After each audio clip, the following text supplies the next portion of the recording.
PSG-ni finalda gözləsəm də Arsenalı gözləmirdim. Amma baxımlı futbol oynamayıb uğur qazanan çox komandalar var. var. İndiyə kimi itəməz. Yəni Arsenal PSG qədər hücumu güclü olan bir komanda ilə qarşılaşmamışdı. Futbolun NBA-yi də Elədir, İngiltərə Premyer Liqası. Bu klubun biraz genetikasında tarix yazmaq var. Kvara, Əşrəf Hakimi sadəcə PSG-nin görünən fiqurlarıdır. 51-49% deyəlim ki, Arsenal qələbəni daha çox istəyəcək. Biz futbol yox, fəlsəfə görəcəyik. Sokratdan Ramstaddan gətirəcəyik ki, Arsenalın çempion olmasının səbəbi Arsenalın güclü olması deyil. Ona kifayət edəcək mənəcə ki, qızıl top götürməyə. 2-3 dənə zərbə məşqçisini deyə bilərəm ki, onun haqqıdır. Artıq da müdafiədə deyəcək getməyin qabağa. Getməyin qabağa. Çünki 2-3 dənə zərbəsi yeganə yoludur Arsenal. Bu gün məsəl üçün Juventus və Interin vəziyyəti necədirsə, İtaliya millisinin vəziyyəti də həmin cürdür. İtalyan futbolu fanatları keçmişdən fanat olanlardır. Salam dəyərli izləyicilər. Topal podkastının növbəti buraxılışında xoş gördük sizləri. Bu gün mövzumuz dünya çempionatı yox, UEFA Çempionlar Liqası olacaq. Bildiyimiz kimi, bu həftə UEFA Çempionlar Liqasının möhtəşəm finalı Arsenal və PSG klubları arasında keçiriləcək. Bu gün verilişimizdə qonaq yoxdur, özümüz danışacağıq, səmimi müzakirə edəcəyik. Bizi izləmədə qalın. Və verilişimizdə bu gün həmənlə bir yerdə həm Həsən, həm də Təhməz iştirak edəcək. Hər biriniz xoş gəlmisiniz. Çox sağ olun. Xoş gördük. Təhməz, nə fikirləşirik bu il Çempionlar Liqasının finalı barədə? Ümumiyyətlə gözlədiyin kimi oldu mu final? Yəni bu klubları finalda gözləyirdin? Murad, düzün deyim ki, mən PSG-ni finalda gözləsəm də Arsenalı gözləmirdim. Gözləmirdim. Arsenal mənim üçün bir qədər sürpriz oldu. Baxmayaraq ki, İngiltərə Premyer Liqasında hər sezon medallar onda mübarizə aparır, amma biz bilirik ki, yəni statistikaya nəzər salanda son 70 il ərzində bu klub yalnız bir dəfə final oynamışdı. Bu ikinci final olacaq. 2005-2006 sezonunda olan qarşısında məsələn Barselona, Messili Barselona kəsdi. Finalda 2-1 hesabı ilə qalib gəldilər. İndi düz belə deyək, 20 ildən sonra bu klub yenidən final vəsələ qazandı. Bu dəfə qarşısında İspan rəqibi olmasa da rəqibinin baş məşqçisi İspan olacaq. Komanda da biraz İspaniya komandasına oxşuyurdu amma sözünü açığı. Taktikası, oyun sistemi, biraz çox oxşarlıq var. Bənzərlik çox var. Fikir versək, nəzər yetsək görəcək. Qısa bir müddət ərzində PSG-nin oyunu sanki bir belə deyək də Barselonanın bir digər bir B variantıdır. Baxmayaraq ki, Luis Enrique qısa özündən əvvəl özünün sələflərindən müqayisədə PSG-ni toplamaq üçün, qurmaq üçün çox vaxtı olmadı. Amma qısa bir zamanda ulduzlar olmasa da belə gənclərdən ibarət çox yaxşı, möhtəşəm bir komanda qurdu. Onun nəticəsi idi ki, keçən sezon məhz PSG Çempionlar Liqasını götürdü. İndi bu ildə yenə finaldadır. Mənim üçün bu cütlüyün favoriti PSG-dir. Yəni bunu da indi növbəti söhbətimizdə açıqlayacağam. Mən də elə fikirləşirəm. Əslində hamı elə fikirləşir ki, əsas favorit PSG-dir. Amma indi burada Həsən də eləşib. Və mən bildiyim qədər formasını da geyindiyimiz üzrə Arsenal favorit hesab edirəm. Çünki Təhməzin dediyi kimi 2006-dan bəri Arsenal böyük bir struktur qururdu. Yəni o finalda məğlub olandan sonra bir lənətlənmiş dövr oldu. Zədələr, finallarda məğlubiyyətlər, hətta Unai Emery finallarda həmişə qalib gələn məşqçi Arsenalın uduzdu, Bakıda uduzdu. Ona görə bu Arteta ilə başlayan strukturun neçə ildir qurulmasını mən məntiqi sonluğunu böyük uğurlarda görürəm. Yəni düzdür, adətən deyirlər ki, baxımlı futbol oynamırlar. Amma baxımlı futbol oynamayıb uğur qazanan çox komandalar var. Bunlardan Yunanistan 2004, Mourinho'nun Chelsea, Inter elə Mourinho'nun. Yəni müxtəlif komandalar müdafiə futbolu oynayıb, kompakt futbol oynayıb, oyunu bağlamaqla nəticə ala biliblər. Ona görə futbolun fəlsəfəsi cəhətdən baxsaq, mən düşünürəm ki, yəni Arsenalın qalib gəlmə şansı PSG-dən daha çoxdur. Deyəsən maraqlı fakt var ki, Arsenal bu finala gələnə qədər heç bir oyun uduzmayıb. Lider kimi gəlib. Lider kimi gəlib. Qrup mərhələsində də lider, liqa mərhələsində də lider olur. Və hətta yəni bu yarımfinalçı Bavariyanı liqa mərhələsində 3-1 məğlub eləmişdi Arsenal. İndi ola bilər çox adamın yadına qalmayıb çünki sezon əvvəli idi. Yeni oyun olaraq da üstün oynamışdı Bavariyadan. Yəni indi çox adam düzdür deyir Arsenal müdafiə məsələsi, amma bir məsələ də var ki, yəni mən elə fikirləşirəm, bu mən şəxsi bilmirəm nə qədər razılaşarsınız. İndiyə kimi itəməz. Yəni Arsenal PSG qədər hücumu güclü olan bir komanda ilə qarşılaşmamışdı. Bilmirəm, bəlkə mən unutmuşam, üzr Bəli, istəyirəm. tamamilə Unutmuşamsa razı. izləyicilər inşallah bizə xatırladar Hücum xətti PSG qədər güclü olan güclü komanda ilə məncə qarşılaşmamışdı indiyə qədər. Tamamilə doğru Murad. Deməli bir maraqlı digər statistika nədən ibarətdir. Yəni burada PSG-nin Arsenaldan üstün olacağını mənim fikrimcə, yəni təsdiqləyəcək 2 dənə faktor var. 2 isim var, ad var. Onlardan biri Luis Enrique'dir. Luis Enrique bilirik ki, 2015-16 sezonunda Barcelona'nın Çempionlar Liqasını artıq qazanmış bir mütəxəssisdir və ən yaxın keçmişdə keçən il bunu PSG ilə qazandı. Bir də həmin heyətdir, yəni çox az dəyişiklik var. Söz və qapıda qüvvət, bəli, tamamilə doğru. Yəni qalib heyət dəyişdirilməz belə deyiminə sadiq qalaraq Luis Enrique keçən il Çempionlar Liqasını qazanandan sonra komandada hər hansı bir belə deyək ciddi dəyişiklik eləmədi.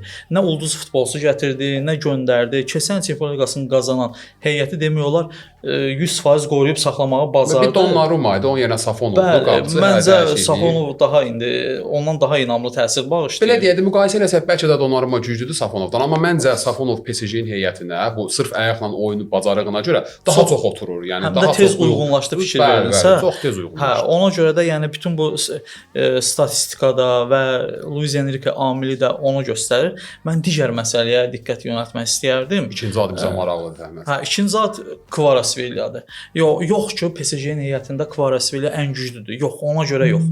Burada başqa bir məqam var. O məqam nədən ibarətdir? Deməli biz bilirik ki, Arsenalda da, demək olar ki, heyətin hamısı, PSG-də də heyətin hər biri, bütün oyunçular dünya çempionatına yollanır. PSG-də bu oyunçu bir dənə demək Kvaratskhelia getmir. Kvaratskhelia-da biz bilirik ki, Çempionlar Liqasında bu sezon PSG-nin heyətində ən çox qol ötürməsi, yəni qolda iştirak edən oyunçudur. Bəlkə də PSG tarixində yeganə oyunçudur ki, bu bir sezonda bu qədər qol epizodunda, yəni iştirak edib adam və Kvaratskhelia dünya çempionatına yollanmadığı üçün mənə elə gəlir ki, məsələn, Arsenalın və Paris Saint-Germain digər oyunçularla müqayisədə bu insan finalda bütün var gücünü qoyacaq ortaya. Zədələnmək bahasına da olsa, nəyə də bahasına olsa bunu eləyəcək. Çünki məsələn Arsenalda saya bilərik oyunçuları, məsələn Danimarkadan olsun, Norveç millisin üzvü olsun, Braziliyalı və digərləri. Onlar məsələn Norveç 98-ci ildən bu yana kimi dünya çempionatına vəsələ qazanmırdı. Norveç millisinin üzvü var orada, Odegaard. Odegaard məsəl üçün mənə elə gəlir ki, yəni psixoloji amil burada üstünlük təşkil edir. Sözümü nəyə gətirirəm? Ehtiyatını qoruyacaq. Ehtiyat qoruyacaq ki, o 28 ildir bunun ölkəsi çıxa bilmir dünya çempionatına. Bəli, o psixoloji amil ona belə deyək də bu motivasiya məsələsində xeyli mane olacaq Çempionlar Liqasında. Özün sırf dünya çempionatına qoruyub saxlamağa çalışacaq ki, 28 ildən sonra və biz bir də nə vaxt vəsələ qazanaraq nə edərik? Yəni bu amilləri nəzərə o özünü qoruyacaq. Braziliya biz bilirik ki, məsələn Braziliyanın baxmayaraq zəngin heyəti var, oyunçular var. Məsələn, ora Ancelotti hər oyunçunu dəvət eləmədi. Chelsea-dən João Pedro kimi oyunçu qaldı kənarda. Onun əvəzinə indi mediada da yayılan məlumata görə Neymar dəvət elədi, düzdürmü? Məsələn, o cür oyunçuları seçib belə zərgər dəqiqlə seçən bir Ancelotti var və 11-liyə dəvət olunan oyunçular, milliyə dəvət olunan oyunçular fikirləşirlər ki, mən məsəl üçün filankəsin yerini tutub gələm, mən milliyə dəvət olmuşamsa, maksimum dərəcə özünü qorumağa və Ancelotti-nin məsəl üçün onları etimadını doğrultmağa çalışacaqlar da. Ona görə də burada Kvaratskhelia amili, bu adamda artıq o psixoloji şey yoxdur, yük yoxdur. Adam tam sərbəst, tam rahat şəkildə bütün gücünü meydanda qoyacaq ki, hamıdan çox o istəyəcək. Bəli, bilirsinizmi niyə? Ən çox Çempionlar Liqasında bu sezon Paris Saint-Germain heyətində adı hallanan Dembeledən də daha çox deyərdim ki, odur. Və bəlkə də o da düşünür ki, mən bu Çempionlar Liqasında qol vursam və ya da komandama qələbə qazandıracaq hər hansı bir oyun sərgiləyə bilsəm, bu sezon mən qızıl topa əsas namizədlərdən biri olacağam. Yəni üstlükdən biri olacaq. Mən elə gəlir Kvaratskhelia da bu fürsəti əldən verməyə çalışmayacaq. Yəni maksimum dərəcədə gücünü ortaya qoyacaq. İkinci adda Kvaratskhelia-dır məsələdə. Maraqlı yanaşmadır Təhməz. Təşəkkür edirəm fikrin üçün. Həsən, mən bir səninlə hansı tərəfdən yanaşmaq istəyirəm? Məsələn, Arsenal bu il çempionluq üçün çox əziyyət çəkdi də. Yəni izlədik Təhməz, gördük ki, çempion olmaq üçün düzdür. Deyirlər 1-0-lıq qələbələr, 2-1-lik qələbələr, amma yəni İngiltərə Premyer Liqasında çempion olmaqda çox çətin məsələdir. Yəni bu reallıqdır ki, Fransa çempionatı ilə müqayisədə İngiltərə çempionatında çempion olan komanda çox əziyyət çəkir. Elə bunun da mən sübutu kimi deyərdim ki, məsələn 2 dəfə burada treble eləyən komandalar olub, hər üç kuboku qazanan. Biri səhv eləmirəmsə 99-cu ildə Manchester United olub. Biri də yəni bu yaxınlarda Manchester City oldu. Yəni bu da onu göstərir ki, liqa çox çətindir. Burada mübarizə aparmaq çox çətindir, finala çıxmaq çox çətindir. Yəni o performansı qorumaq çox çətindir. Sənin fikrincə bu Arsenalın bu ilki məncə Arsenalın ümumiyyətlə əsas hədəfi çempion olmaq idi. Uzun müddət keçmişdi, artıq 22 il vaxt keçmişdi, yetişmişdi və bilirsən də bu 9 ildir Arteta ordadır. Yəni bu sonlara yaxın 2-ci yer, 3-cü yer, hər dəfə çalışırlar daha çox 2-ci yer tutaraq City-ni keçə bilmirdilər. İndi bu il fürsət düşdü, çempion oldular. İndi səncə Təhməzin də dediyi tərəfdən biraz yanaşsaq, oyunçular psixoloji olaraq yəni biz əsas missiyanı görmüşük, Çempionlar Liqasını qazansaq nə gözəl və o yorğunluğu, liqanın uzun mərhələnin, o marafonun yorğunluğu görsənəcək oyunçularda, yoxsa nətər? Burada İngiltərə Premyer Liqasının çətinliyi öz yerində. Yəni yeri gələndə bəzi versiyalara görə deyirlər Çempionlar Liqasından da çətindir. Yəni futbolun NBA-yi də deyirlər İngiltərə Premyer Liqası. Və burada da neçə ildir Arsenal belə deyək də çox ciddi müqavimətlə rastlaşıb. City olmadığı dövrdə hələ 10 il əvvəl Leicester ən fürsət olduğu məqamda qalib gələ bilmədi. Bir anda yəni sürpriz bir şəkildə Leicester çempion oldu. Amma Arsenalın oyunçularında o rahatlıq təbii ki var. Çünki əsas missiya azarkeşlərdən də gözlədiyi missiya Premyer Liqanı qazanmaq idi. Amma Çempionlar Liqası yəni planda yox idi da bu il üçün. Amma belə bir məsələ var ki, tarixi yazmaq Arsenal 20 ildən də biraz çox əvvəl də tarix yazmışdı. Məğlubiyyətsiz çempion olmaqla bağlı. Bu klubun biraz genetikasında tarix yazmaq var. Az eləyir, amma yadda qalır. Yəni bu ildə yadda qalmağın yeganə yolu ki, bu tənqid olunan oyundan hər ikisini, həm Çempionlar Liqasını, həm Premyer Liqanı qazanmaq. Məncə Arteta Arsene Wenger'i üstələməyin yeganə yolunun olduğunu bildiyi üçün, yəni Çempionlar Liqasına tam fokuslanacaq. Burada başqa bir məqam da odur ki, Kvaranın dediyi kimi əlinə fürsət düşüb Ballon d'Or üçün, razıyam o məqamdan. Amma PSG-nin hücum xəttini dayandıra biləcək gücdə bu dəqiqə dünyada təkcə yeganə müdafiə məncə Arsenaldadır. Çünki o komandanın strukturunu danışsaq, müdafiədən başlayacağıq, qapıçıdan başlayacağıq. Raya bu il çox möhtəşəm performans göstərir. Sonra Gabriel, Saliba, Declan Rice. Əsas o almaz deyirlər də, dördlü düzəlir. Ondan sonra cinahlar ortaya gedir. Arsenalın taktikası budur. Bu müdafiə kompaktlığı taktikaya görə mən düşünürəm ki, əgər oyunun kimyası başdan necə başlasa, ona uyğun davam edəcək. Əgər PSG oyun əvvəlində hesaba aça bilməsə, Arsenal qol vursa, indi o ənənəvi küncdən zərbə taktikası ilə yəni necə. Ondan sonra oyunun bütün dominantlığı Arsenalın əlində olacaq. Yəni məncə oyunun ilk 10-15 dəqiqəsi həlledici rol oynayacaq. Bu hər kimizə verirəm bu sualı, mənə çox maraqlı. Keçən il finalı izlədik. PSG Interi demək olar ki, çox rahat şəkildə 5-0. Yəni oyun başlayıb oyunun hardasa bir 15-20 dəqiqəsindən istənilən neytral azarkeş. Hətta mən deyərdim Inter azarkeşin özləri də başa düşdülər ki, PSG qalib gələcək. Kubok qalib. İndi bu oyunda da belə bir oyun bizi gözləyə bilər, yoxsa Arsenal fərqli bir yanaşacaq oyuna yəni? Buyur Təmiz. Düzü deyim, Murat, sənin sual var, cavabı mən statistika ilə yenə deyəcəm, rəqəmlərlə. Bu sezon PSG 16 oyuna 44 qol vurub. 16 oyuna 44 qol, bu ortalama təxminən hər oyuna 3 qol deməkdir. 60% topa sahib olmadı, 90% dəqiq ötürmələrdir. Yəni bütün bu gedişat hamısı yenə deyirəm, Luis Enrique'nin PSG-də qısa müddətdə gördüyü işin nəticəsidir.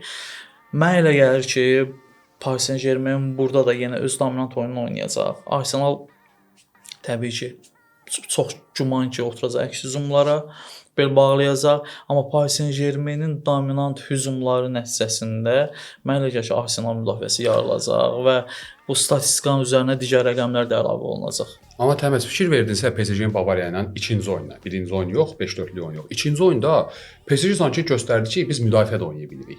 Yəni hamı gözləyirdi ki, həmin cür intensiv oyun, hücumlar, yəni futbolu maraqlandı, qol hamıda elə bir oyun izləyir. Hamı oyunu gözləyirdi, amma oyun 2-1 hesabı ilə başa çatdı və PSG oyunda elə bir balans yaratdı ki, yəni biz baxdıq ki, PSG əslində müdafiə də oluna bilir. Yəni bu istənilən rəqibə qarşı bu biraz elastikdir də, yəni sanki elastik klubdur. Yəni müdafiəsini də saxlaya bilir. İstənilən baş məşqçinin B planı olur. İstənilən baş məşqçinin. Əgər oyunun gedişindən asılı olaraq məsələn məşqçi görür ki, burada əgər bu üstünlük bundadsa, hesabda, oyunda bunun tərəfindədirsə, təbii ki, orada artıq o belə deyim müdafiə amilini də işə salacaq, hesabı qorumaq üçün. Yəni mən düşünmürəm ki, finalda biz Paris Saint-Germain timsalında müdafiə futbolu izləyəcəyik. Yenə belə də artıq adət eləməyə izləməyə alışdığımız hücum futboluna şahid olacağıq və mən bol qollu bir final gözləyirəm. Keçənki kimi. Ümid edirəm ki, Arsenal o qədər əzilməz bu finalda, amma Paris Saint-Germain təbii ki, yəni o dueldən də qalib ayrılacaq. Burada belə bir məqam var ki, PSG hücum futbolunu çox yaxşı oynayır.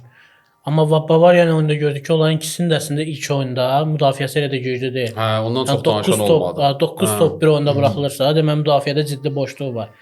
Və belə bir məqam var ki, PSG-nin indiyənə kimi lap keçən ildə qarşılaşdığı komandaların kimyası olaraq götürsək, müdafiə futbolu oynayan komandalarla demək olar qarşılaşmır. Interdə yəni hesab olunmaz. Çünki Interdə yəni İtaliya komandası olsa da oyunu müdafiədən quran komanda deyildi. Keçənki Interdən söhbət gedir.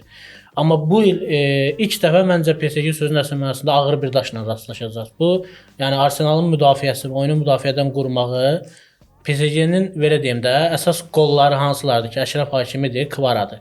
İki cinahı əgər Arsenal bağlasa, PSG-də məncə orada yəni bir fokus göstərə biləcək oyunçu sayı çox da deyil. Həsən sözü üzr istəyirəm, kəsimə görə. Mənə elə gəlir ki, burada Kvara, Əşrəf Hakimi sadəcə PSG-nin görünən fiqurlardır.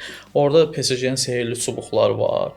Bunlar Duedir, Vitinyadır. Təbii ki, onlar Mendeşin özü, yəni solda yəni müdafiədə bəlkə də elə əsas silahı Nuno Mendesdir. Çünki PSG müdafiədə belə önə çıxan bir oyunçu mən cinahına görə hazırda Mendes dünyanın demək olar ki, Mendeslə Sakan duelini izləmək çox maraqlı olacaq. Daha görə yəni hansı üstə gələcək. Yox, amma belə bir şey var ki, Oliseni bağlayan Sakan bağlayacaq məncə. Yəni onun bir başçısını izlə, belə deyək. Çox müddət danışırsan. Sən adı yavaş-yavaş keçsən biz tərəfə. Saka tərəfdən ümidim yoxdur. Mən Arsenalın müdafiəsinə əsasən güvənirəm ki, o müdafiə baryerini PSG qıra bilməyəndən sonra Arsenal oyunda istədiyi nəticəni əldə edəcək. Arsenalın çünki istədiyi nəticə 0-0 da Arsenalın istədiyi nəticədir. İlk hissədə 0-0 artıq PSG-nin planlarının suya düşməsi deməkdir. Valla bu dünya çempionatı öncəsi, bu bir öncəsi bir futbol bayramıdır. Futbol bayramı olacaq, bir ay çəkəcək dünya çempionatı. Amma bu növbəti bir futbol bayramıdır ki, məhz mənə elə gəlir ki, böyük Arsenalın azarkeşlərdə, Paris Saint-Germain azarkeşlərdə bu maçdan gözəl, baxımlı oyun görmək istəyirlər. Hə, kimsə otursun finala, mən düşünmürəm ki, Arsenal azarkeşlərdə məncə çox olmuyor, hə, amma finallarda adətən baxımsız olur. Baxımlı oyun keçən il məsəl üçün səhv elədi orada PSG-yə qarşı. Açıq futbol oynadı, Inter onun cəzasını çəkdi. Böyük ehtimalla Arsenal bu baxımlı oyun. Mən biraz belə deyirəm də, elə bil məncə bir hardasa 51-49% deyirəm ki, Arsenal qələbəni daha çox istəyəcək. Çünki istər-istəməz bayaq dediyimiz kimi PSG-nin keçən il çempionluğu da var. PSG də istəyəcək 100% çempion olmaq istəyir. Sözsüz belədir. Amma məncə Arsenalın tarixində heç vaxt Çempionlar Liqası kuboku olmayıb və belə bir fürsət hələ düşüb. Çempionda olublar. Məncə biraz daha çox istəyəcəklər, daha çox çalışacaqlar. Amma yenə də nə bilim, PSG-nin o gücü, o şeyi adamı biraz vahiməyə salır da ki, istər-istəməz fikirləşirsən ki, yəni o qədər də rahat oyun olmayacaq. PSG-nin Bavariyadan başqa məsəl üçün bu il hansı dominant oyun oldu? Hə, indi oturub belə bir fikirləşsək, bəlkə də yəni, biraz tapmaq elə çətin bir olar. baxımlı oyun. Çünki PSG adətən yanvardan sonra xodlanır da. Yanvara kimi zəif oyun, keçən ildə yanvara kimi zəif oyun gəldi. Fevraldan etibarən PSG fərqli bir futbol göstərdi. Həqiqətən çox baxımlı, çox hərtərəfli futbol göstərdi. Amma bu il PSG məncə stabil gəlirdi. Bavariya oyunda ikisi açıq futbola keçdilər və bir anda PSG keçənki PSG-ni xatırlatdı. Yəni PSG-nin bu il indi liqası elə bir liqadır ki, çox baxımlı liqa deyil və orada PSG çox rahat tutur. Yəni öz dominantlığını qoruyur. Yəni oyunun belə deyim də, əsl oyununu göstərə biləcəyi oyun məncə Bavariya ilə ikinci oyun yaxşı oyun göstərdi. Yəni orada gördük ki, PSG hər tərəfli həm müdafiədə, həm hücumda sistem qura bilir. Amma orada da müəyyən qədər Arsenal xatırlatdı ikinci oyunda PSG. Düzdür, razıyam. Bir də PSG-nin o dəfə bir müddət əvvəl bu Luis Enrique müsahibə vermişdi. Orada maraqlı bir məqamat oxumuşdu ki, Luis Enrique dedi ki, mən oyunçularıma balans elə yaratmaq istəyirəm ki, yəni məsələn mən yanvar ayında deyir, bu ilin yanvarında futbolçularıma 10 gün istirahət verdim. 10 gün istirahətdə məsələn Luis Enrique məncə bunu rahat deyə bilirdi. Yəni Fransa çempionatında 10 gün istirahət verirsən, qayıdırsan oyunçuları forma qaytarmaq, sənin üçün ya orada xal etkisi belə sənin üçün o qədər çətin olmur onu bərpa eləmək. Amma Arsenalda bu lüks yoxdur. Sən oyunçulara Premyer Liqada 3 gündən 10 gün istirahət verə bilmərsən də bu çox çətin məsələdir ki, sən ona 10 gün istirahət verəsən. verəsən. Heyətinin yarısı zədəlidir onsuz da. Yəni il boyu zədələndi Arsenalın heyəti. Çünki çox ağır, yəni orada kubok sayı da çoxdur da. Kubok sayı da çoxdur, o birisi kuboklarda hədsiz çox kubok sayı var. Yəni hamısını oynayırlar. Ona görə yəni bir həftə ərzində 3-4 oyun keçirirlər. Arsenalın heyətinin hələ axıra kimi gəlib çıxdığını görməmişik indiyənə kimi. Bu il belə nə qədər zədələr var. Razıyam. Yaxşı, gəlin onda belə eləyək də. Bir çox qısa cavab istəyəcəm. Hesab təxminləriniz ki, yəni oyunda hesab necə bitəcək? O təxmin demək çətindir, hesab təxmini demək çətindir. Amma mənə elə gəlir ki, əsas vaxtda elə Paris Saint-Germain qalib gələcək 2 top fərqi ilə. Amma konkret dəqiq bir hesab demirsən, amma 2 top fərqi ilə qalib gələcək. Həsən sənin fikrincə? Arsenal klassik Arsenal 1-0 qalib gələcək. İlk dəqiqələrdə necəsə ikinciden zərbədən o qol vurulacaq. Oturacaqlar müdafiəyə. 90 dəqiqə əsl biz futbol yox, fəlsəfə görəcəyik. Sokratdan falan statlar gətirəcəyik ki, yəni çünki onların sistemi budur. Sistemi budur və bunu da tənqid eləməyi mən çox da düzgün hesab eləmirəm. Amma Həsən deyirsən indi hazırda əlində olan forma geyinən Henry'nin dövrünün formasıdır. Onların Bergkamp'ın, Henry'nin dövründə mən deməzdim ki, Arsenal yəni əzəldən bu oyun sistemi ilə gəlir. Bu Arteta'nın futbol fəlsəfəsidir, bunlara yatırıb. Arsenal həmişə hücum futbolu ilə belə deyək də göz oxşayıb İngiltərə Premyer Liqasında son 2-3 il ərzində məhz sən dediyin məqamını sırf müdafiə ilə daha çox oynayır və o belə deyək də bir topana kifayət edir ki, 3 xal görsün. O məncə özünün müdafiə sistemidir. Yəni həyatda qalmaq taktikasıdır. Bir neçə il əvvəl bu Arda Turanın bir müsahibəsində gördüm. Türk futbol haqqında danışanda deyirdi ki, bizim əlimizdə Walker yoxdur. Deməli biz birə-bir oynamalı deyilik də, kompakt oynamalıyıq. Köşkdən zərbələrin üzərində işləməliyik, müdafiə futbolunun üstündə işləməliyik. Məsələn, o deyəndə Türkiyədə tənqid olundu ki, niyə ölü futbol istəyirsən Türkiyədə? Amma onun çəkdiyi misalın əsası oydu ki, Türk komandaların gücü o deyil. Barcelona kimi deyil, PSG kimi deyil. Onda sən Atletico Madrid stilini mənimsəməlisən. Arsenalın da yəni Henry'nin Bergkamp'ın vaxtlarında yəni topçular deyirlər də, yəni sözün əsl mənasında əsl futbol, hücum futbolu oynanırdı. Amma indi Arsenalın əlində o güc yoxdur. Və məncə Arteta da bunu başa düşdü ki, komandanın hansı sxem üzərində qura bilərsə, ən yaxşı versiyası müdafiəçilərdir, dayaq yarım müdafiəçilərdir. Yəni hücumda Kvara yoxdur da əlində, Dembele yoxdur. Sözə qüvvət, üzr istəyirəm. Mənə elə təsdiqləyərsən, bu il 2025-26 sezonunda İngiltərə Premyer Liqasında Arsenalın çempion olmasının səbəbi Arsenalın güclü olması deyil idi mənə elə gəlir. Belə deyək də stabil oyun oynayan rəqibləri olmadı.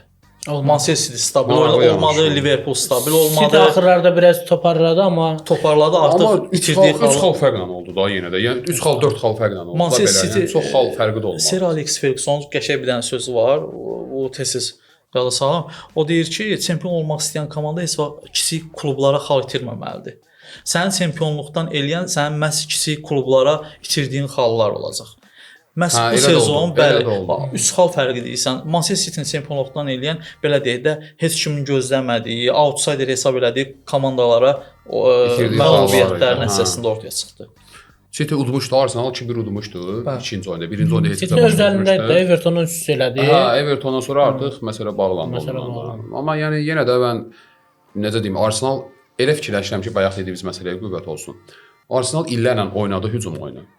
Başa düşdü ki, artıq bu baxımlı futbol, qəşəng futbol, hamı, yəni ki, hansı futbolçunu sorsan Arsenal bəyənirdi də. Yəni başqa məsələn Barcelona fanatıdır, amma Arsenalın oyununu bəyənir, xoşuna gəlir. Gördük amma nəticə yoxdur. Futbol var, nəticə yoxdur. Və Arteta gələndə o həmin taktikanı davam elətdirirdi. Sonra artıq bu son 2 ildə Arteta başa düşdü ki, yəni bu taktika ilə, bu oyun stili ilə, bu şeylə nəticə qazana bilməyəcək. Ona görə maksimum dərəcədə nəticə qazana biləcəyi qədər islahatlar apardı klubda və sən dediyin kimi bu müdafiəni gücləndirməklə, qapıçını gücləndirməklə, hətta onun bir müsahibəsi var. Yəni adam biraz belə dəlidir. Guardiola tələbəsi də normaldır. Yəni Arteta'nın bir sözü var, deyir hətta mən Burnley ilə oynayıblar. 2-0 hesab elədi. 89-cu dəqiqədə qapıçını dəyişmək istəyib. Yəni köməkçi məşqçilər deyib ki, nəyə ehtiyac var da qapıçını dəyişmək. Yəni uduruq olsa başqa bir məsələdə qapıçı olsa qalıb da, yəni bizə qol da vurmayıblar. Yəni biraz belə fərqli düşünən insandır. Məncə elə Arsenalı yəni düzdür, dəyişib, 180 dərəcə dəyişib, amma məncə Arsenalda qalmalıdır Arteta. Çünki klubun sanki ruhuna işləyib. O bir antitezisdir də. Yəni müəyyən bir sistemin antitezisi olaraq yaratdı bunu. Yəni Guardiola yanında işlədi. O futbol Arsenal illərlə də oynadı. Arsenal uğursuz olduğu dövrdə belə baxımlı futbol Bax, oynayırdı. məsələ odur, hə. Həmişə deyirdilər ki, o şərəfli məğlubiyyətlər, şərəfli ikincilik Arsenalın adı ilə Arsenal qalmışdı. 4-cü yer olurdu çox Olurdu, vaxt. amma çox üçüncü qəşəng yerdə, amma futbol çox qəşəng oynayırdı. futbol oynayırdı. Yəni son 2 ilə kimi Arteta'nın dövründə də, ondan əvvəlki dövrdə də hücum futbolu, baxımlı futbol, amma nəticə yox. Maksimum 4-cü yer, 3-cü yer, Çempionlar Liqasında bir dəfə final. Yəni əldə tutulacaq uğurları sadəcə bir dəfə Bir də 2003-də. Çempionlar Liqasında heç vaxt bəxtəri gətirmirdi klubun. Yəni Heç yadınızda vaxt qalıb Bir qalmayıb. Real'a qənimiydi. Qrup mərhələsi olanda, qrup mərhələsi var. Hələ bu liqa mərhələsi olmayanda. Qrupdan çıxırdılar. 8-də 1-də ya Bavariya düşürdü, ya Barsa düşürdü. Ya Bavariya düşürdü, ya Barsa Bir düşürdü. şey ki, son 70-80 ildə bu komanda cəmi 2 dəfə final gördü. Hə, yəni bu bəxtəri Arsenal gətirmirdi. Çempionlar Liqasında zəif komandalardan çox yaxşı futbol oynamır. Hə. Arsenal adətən Real kimi komanda ilə. Realın qənimidir məsələn. Nə vaxt oynayıblar Real udub. Keçən ildə 3 Keçən də oldular ha. 2 dənə cərmə zərbəsi. Stabillik yoxdur. Arteta o stabilliyi yaratsa orada ola bilsin ki, artıq növbəti Ona görə il yəqin daha- ki, bu sistemi seçib. Stabilliyi qorumaq üçün bu sistemi seçib çox güman ki. Zədələr amili də orada böyük rol oynayır hər halda qərarlarında. Çünki oyunçuların böyük əksəriyyəti mövsüm boyunca zədələndi. Məhz nəticə əldə etmək üçün məcbur idi ki, bu sistemdə oynasın. O da ola bilər. Məsələn, Göyçək istədiyi nəticəni vermədi. Vermədi, hə. Versəydi bəlkə də Daha yaxşı dəyişərdi müəyyən olardı, qədər. hə. Amma gördük ki, istədiyi nəticəni vermir, qayıtdı yenidən müdafiə futboluna. Ola bilər. Yaxşı, bəs qızıl topla bağlı da biraz danışaq. Yəni bilirsiniz də qızıl top artıq 2-3 ildir ki, qərar verilib ki, mövsümə görə veriləcək. Mövsümə Əvvəl 1 ilə görə verilirdi, yəni 1 ilə. İndi mövsümə görə. Düzdür, indi qabaqda dünya çempionatı da var. Bunda çox ciddi təsir olacaq dünya çempionatında bu qızıl top veriləcək oyunçuya. Sözsüz hələ onu bilmirik ki, ora necə olacaq, nəticə necə olacaq, inşallah hamımız bir yerdə görəcəyik. Yəni indi bu elə bir ki, belə deyək də, tutaq ki, iyunun 10-u qızıl topu verəcəklər, 11-də çempionat başlayır. Yəni siz kimə layiq görürsüz qızıl topa? Mənim ağlıma açığı heç bir elə bir futbolçu gəlmir, tam o səviyyədə bir futbolçu ağlıma gəlmir. Yəni amma mən maraqlıdır fikirləriniz ki, Bavariya biraz irəliləsəydi, Kane demək olardı. Tamamilə razıyam. Amma Bavariyada gəldi yarım final. hə, ya ona görə deyirəm ki. PSG-dən olsa Kvaradır. Yəni Yəni çox arzulayaram olsun.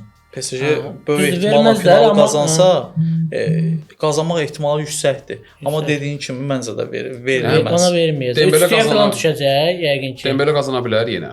Fransadakı Bir də hə, performansını- Fransa məsələsi Amma bir var. məsələ var da, Fransa gəldi çempion olsa, birinci namizəd Mbappé. Amma Mbappé nədir bu il heç nə? Heç nə eləmədi, amma Fransa millisinin əgər çempion olacaqsa, orada önə Deyəsən, çıxacaq orada adam. gərək elə bir fantastik oyun nümayiş elətdirsin. O dünya ki, çempionatında yəni o mənim fenomen səs- Ronaldo modunu açır da, onsuz da Hə. dünya çempionatı Mbappé, gəlir. hə, yəni finalda 3 dənə qol vurmaq, yəni asan məsələ deyildi. 14 gol falan vurub da. Hə, Yəni yəni- keçəcək Bu yaxınlarda Olise'nin məsələn ən yaxşı ölkələr üzrə oyunçuların adlarını sadaladı. Olise açıqlayır. Böyük Britaniya İngiltərədən Kane deyir.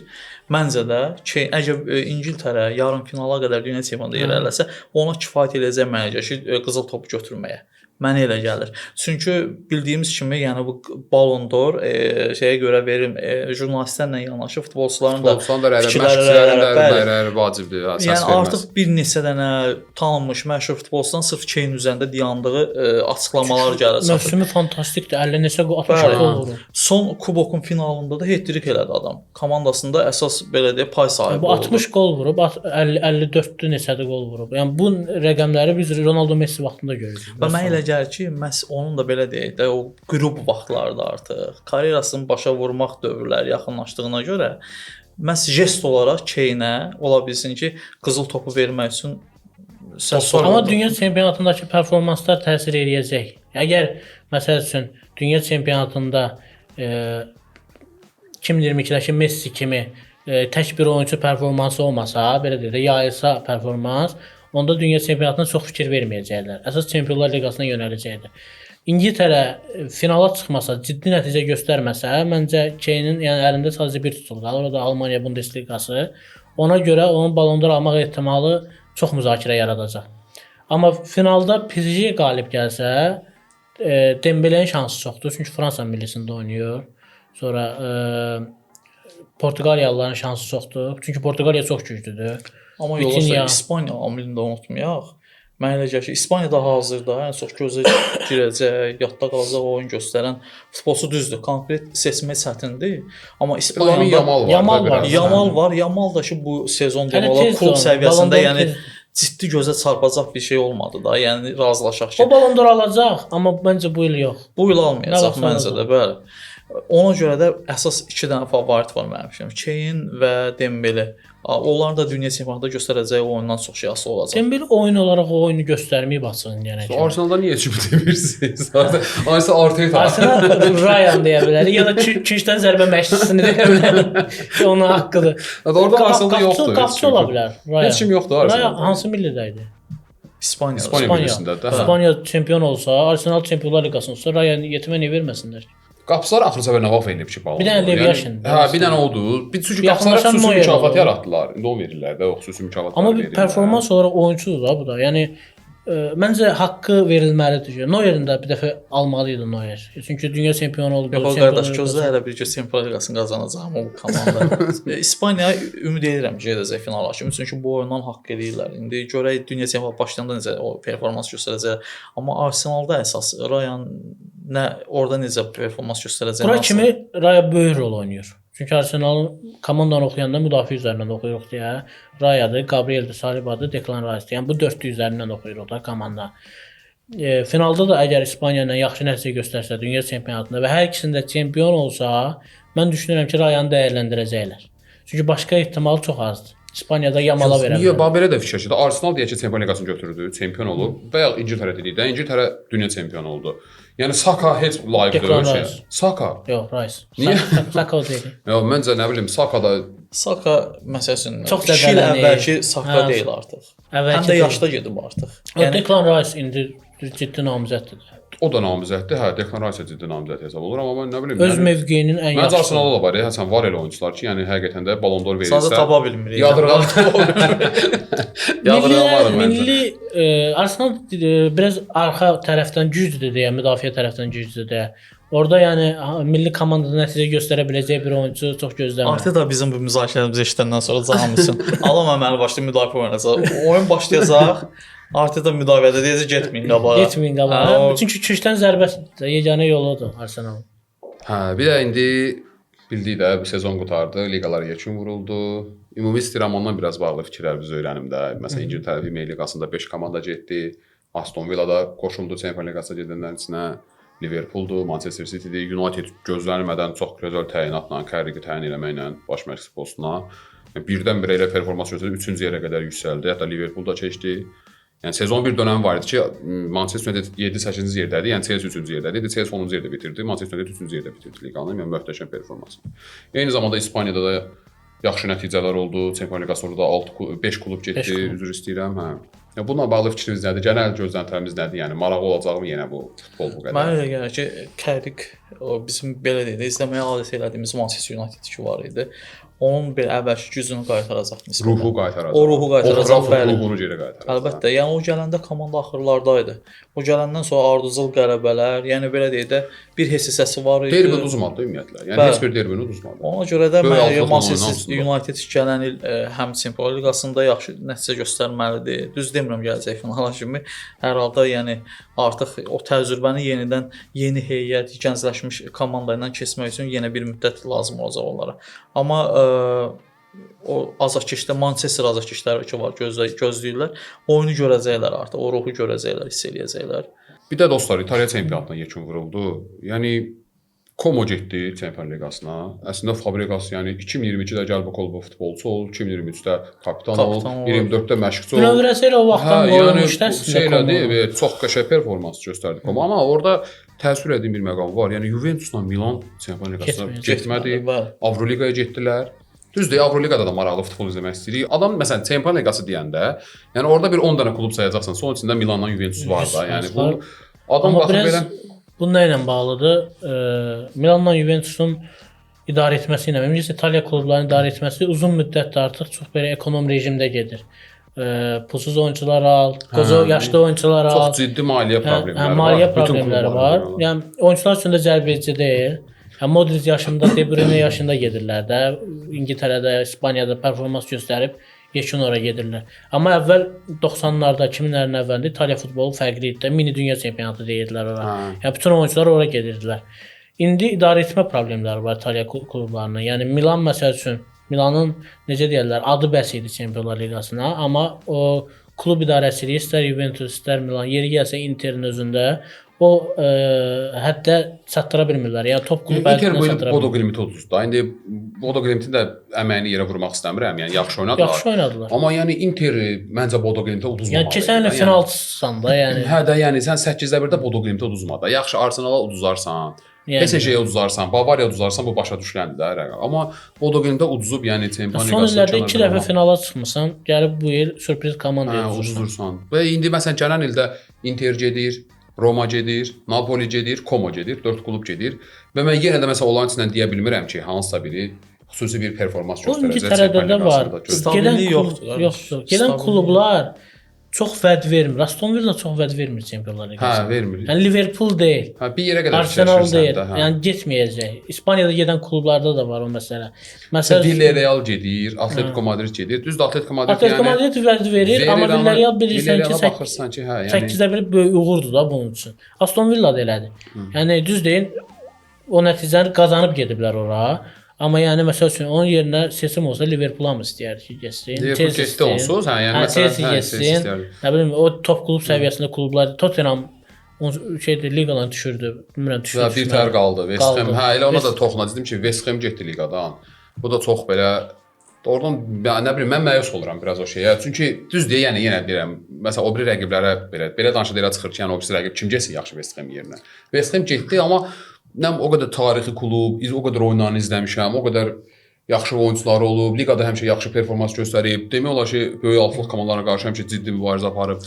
West Ham kimi komanda yetirmələri çox olub. Yetirmələri çox olub. Lamparddı, çox. Hə, yəni məsələn Tevezin orada oynadığı vaxtlar var idi, bilmirəm yadınıza gəlmir. Yəni meydan dağılırdı. Nə bilim, yəni belə bir komandanın ikinci liqaya düşməsi çox təəssüf edirəm, çox pis oldum həqiqətən. Çünki həqiqətən də Premyer Liqa onsuz da izlənəsi bir çempionatdır və onun gözlərindən biri elə West Ham idi, West Ham oyunları idi. Ümid eləyək gələn qayıdarlar. Məsələn İspaniyada da təəccübləndiyi məqamlardan biri, bilmirəm, Girona, hə, yəni bir il əvvəl, 2 il əvvəl Girona çempionluğu oynayırdı, Çempionlar Liqasını oynayırdı. Yəni böyük dörtlüyün içində idi. Onlar da idi. müdafiə futbolu ilə əslində nəticə qazanmış komanda idi. Və City futbol qrupun ora aiddir. Görünür oradan əllərini çəkiblər ki, Girona bu il. Hə, yəni heç Ərəblərdə idi. Digər məsələni deyim. Bu gün məsəl üçün Juventus və Interin vəziyyətini izlətsə, İtaliya millisinin vəziyyəti də həmin cürdür. Hə, həmin vəziyyət. Yəni onların yaşadığı fiaskonu bu gün İtaliya millisi yaşayır. Səbəb də ki, mənə görə mən elə düşünürəm ki, bu gün İtaliya çempionatı A seriyası ona görə məncə Avropada top 5-likdədir ki, sırf legionerlərin elədikləri transferlərin hesabına. Amma baxırıq ki, məsələn bu gün İtalyan məşhur bir futbolçusu varmı ulduz səviyyəsində ki, biz onun adını çəkək deyək. Məsələn Juventusda Kənan Yıldız Türkiyədən gedib hazırda Juventusun ən parlayan ulduzudur adam. Adını, soyadını, haqqını verir. Amma İtaliyada bu gün o boyda Juventusda, yəni biz ikinci bir İtalyan elə bir futbolçu yoxdur.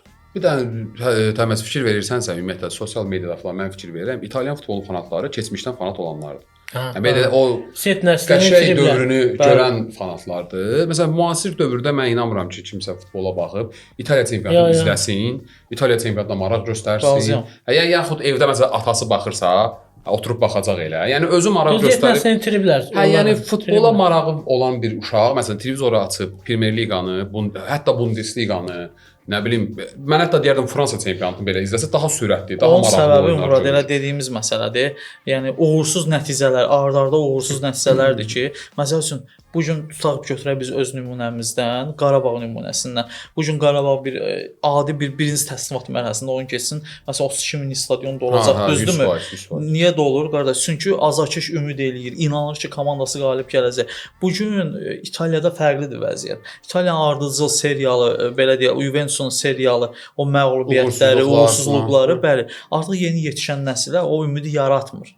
Artıq yəni otursun onu izləsin. Sən dediyin kimi məncə də, yəni qoca senior adından göründüyü kimi elə onun azarkeşləri belə deyək, yaşlı təbəqədir. Elə Qarabağ demişkən, son olaraq da istəyirəm biraz klublarımızın növbəti mövsüm, yəni Çempionlar Liqasında, Avroliqada, Konferans Liqasındakı performansı barədə danışaq. Yəni nə gözləyirik, nələr baş verə bilər. Düzdür, istəyirik ki, hamımız istəyirik ki, yəni mən məsələn çox istəyirəm, sizi bilmirəm, mən çox istəyirəm ki, həm Çempionlar Liqasında Azərbaycan klubunu izləyim, həm Avroliqada, həm Konferans Liqasında. Çox maraqlı olar, çox qəşəng olar. Təbii ki. İndi nəzərə almaq lazımdır ki, məncə Turan Tovuzun birinci mövsümüdür. Düzdür, Qurban Verdiyev amili var. birisi də Rubində, yəni Barselonanı gedib Nou Campda məğlub eləmiş Məğlub adamdır. Yəni var Avropa təcrübəsi xeyli var. Rubinlə dəfələrlə Avroliqada oynayıb, dəfələrlə Çempionlar Liqasında oynayıb. Yəni bilir bu Avropa futbolunu belə deyək. Yenə də yəni Toronto'nun düzdür, rəqiblərdən asılıdır. Biraz ümid eləyirəm Qurbanverdiyevə görə. Yuri Verindova görə biraz Neftçiyə ümidim var ki, Neftçi də nəsə eləyə bilər. Düzdür, transferlər gözlənilir Neftçidə də. Biraz onu ümid edirəm. Qarabağ da təbii ki, hamı Qarabağdan gözləyir ki, liqa mərhələsinə düşəcək. Qarabağdır. Amma indi görürük ki, transfer xəbərlərində Qarabağdan daha yüksək nəticə də gözləmək olar məncə. Hə, məncə artıq o liqa mərhələsində 8-də 1-ə öyrəşməlidir də. Yəni hə də mən onu gözləyirəm doğrudan da Qarabağdan.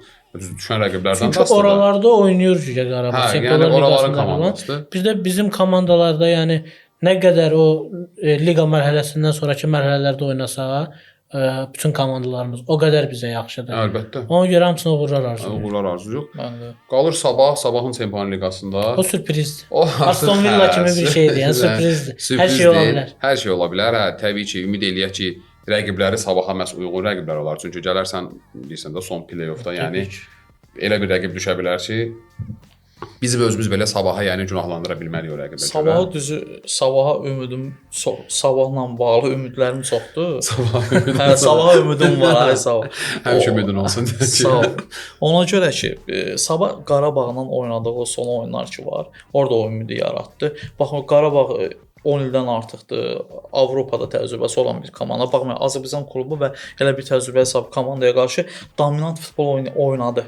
Çəkinmədi rəqibinə hücum eləməkdən, qollarını vurdu və mən elə gəlir Dambraskas yəni belə də ciddi dəyişiklik eləmədən bu sistemi qoruyub saxlasa və belə deyək də normal toxunuşlar eləsə transfer məsələsində biz Avropa və ya da Konferans liqasında ən azından qruplarda oynayacaq bir Sabahı görəcəyik ilk sezonundaca.